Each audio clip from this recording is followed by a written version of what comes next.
ये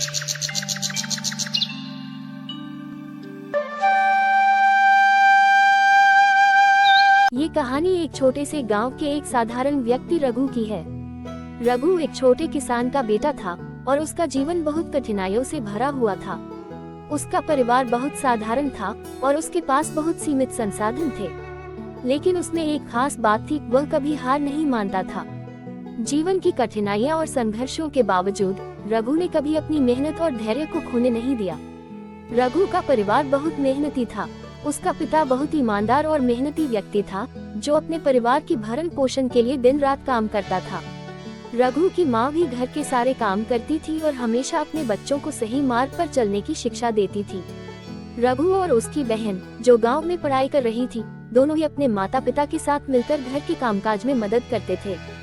रघु का एक सपना था कि वह अपने परिवार के लिए एक बेहतर जीवन बना सके। वह चाहता था कि उसके माता पिता को कभी भी किसी चीज की कमी न हो और वह अपने बच्चों को अच्छे संस्कार दे सके। रघु के पास जो जमीन थी वह बहुत छोटी थी और उसकी सिंचाई के लिए पानी की व्यवस्था भी ठीक से नहीं थी। गांव में कभी कभी सूखा पड़ जाता था और कभी बहुत अधिक बारिश होती थी, जिससे फसलें बर्बाद हो जाती थी। लेकिन फिर भी रघु ने कभी भी हार नहीं मानी।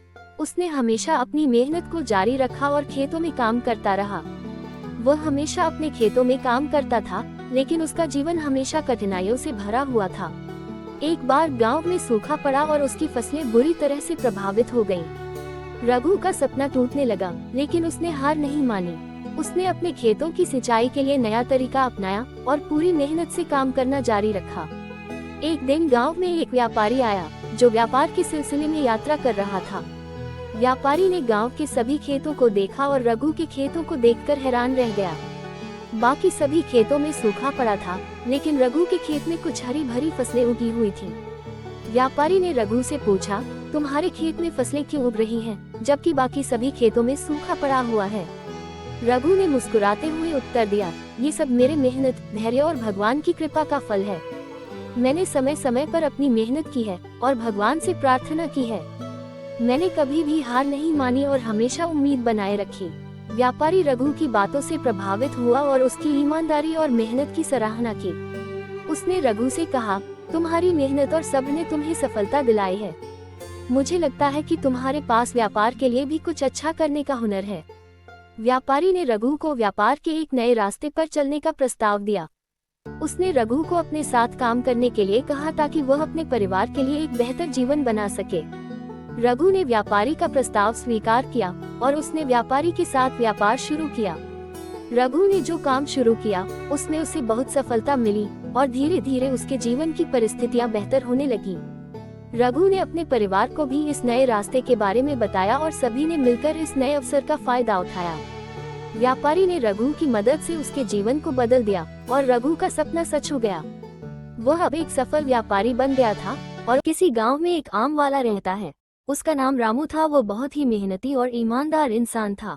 हर साल गर्मियों के मौसम में जब आम पककर तैयार होते, तो वो अपने गांव के आसपास के क्षेत्रों से ताजे और मीठे आम लाकर बेचता था। गांव के लोग उसकी ईमानदारी और अच्छे आमों की वजह से उसे बहुत पसंद करते थे। वो हर रोज सुबह बहुत जल्दी उठता और अपनी दुकान सजाकर बैठ जाता था। उसके आम इतने स्वादिष्ट होते थे कि उसकी दुकान पर हमेशा भीड़ लगी रहती थी। रामू का एक सपना था कि वो कभी बहुत अमीर बनेगा। वो सोचता था कि अगर वो बहुत पैसे कमा लेता तो उसके पास सब कुछ होगा। वो एक बड़ा घर बनाएगा, अच्छे कपड़े पहनेगा और आराम से अपनी जिंदगी जिएगा। लेकिन उसकी यह ख्वाहिश धीरे धीरे लालच में बदलने लगी। वो दिन प्रतिदिन अपनी कमाई को देखकर और ज्यादा पैसे कमाने की सोचने लगा। उसे अपनी मेहनत से कमाए गए पैसों में संतोष नहीं हो रहा था और वह सोचता था कि अगर थोड़ा और मेहनत कर लिया जाए तो वह अपनी ख्वाहिशें जल्दी पूरी कर सकता है। एक दिन रामू के पास एक आदमी आया। वो आदमी शहर से था और गर्मियों के मौसम में आम खरीदने आया था। उसने रामू से कहा, तुम्हारे आम बहुत अच्छे हैं। मैं तुम्हारे पास से एक बड़ी खेप लेना चाहता हूँ, ताकि मैं उन्हें शहर में बेच सकूं। रामू को इस बात से बहुत खुशी हुई। यह एक बड़ा मौका था उसके लिए, लेकिन उसे ये भी ख्याल आया कि अगर वो आमों को महंगे दाम पर बेचे तो वो ज्यादा पैसे कमा सकता था।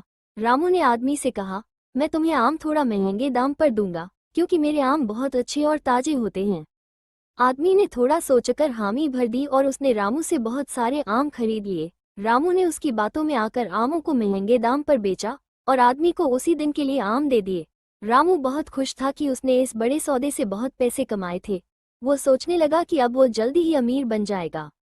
लेकिन अगले दिन जब आदमी रामू के आम बेचने के लिए शहर गया तो उसे कोई खरीदार नहीं मिला। आम इतने महंगे थे कि कोई भी उन्हें खरीदने के लिए तैयार नहीं था। वह आदमी बहुत परेशान हो गया।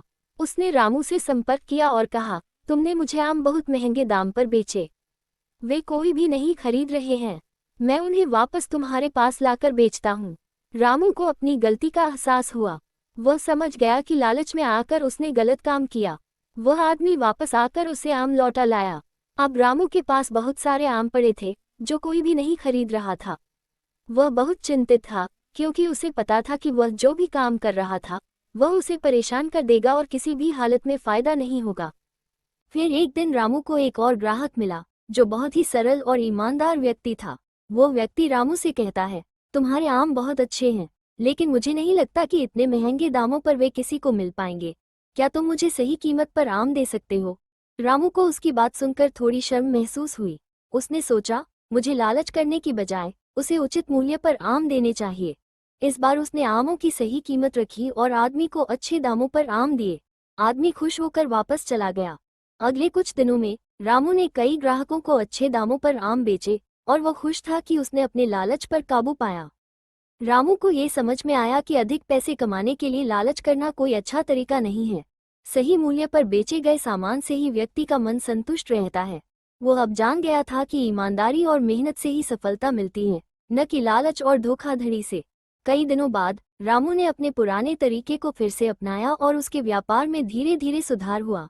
वो फिर से अपने ग्राहकों के साथ अच्छे रिश्ते बनाने में सफल रहा और उसका नाम पूरे गांव में एक ईमानदार व्यापारी के रूप में फैल गया। अब वह संतुष्ट था क्योंकि उसने अपनी मेहनत से और सही तरीके से पैसे कमाने का तरीका खोज लिया था।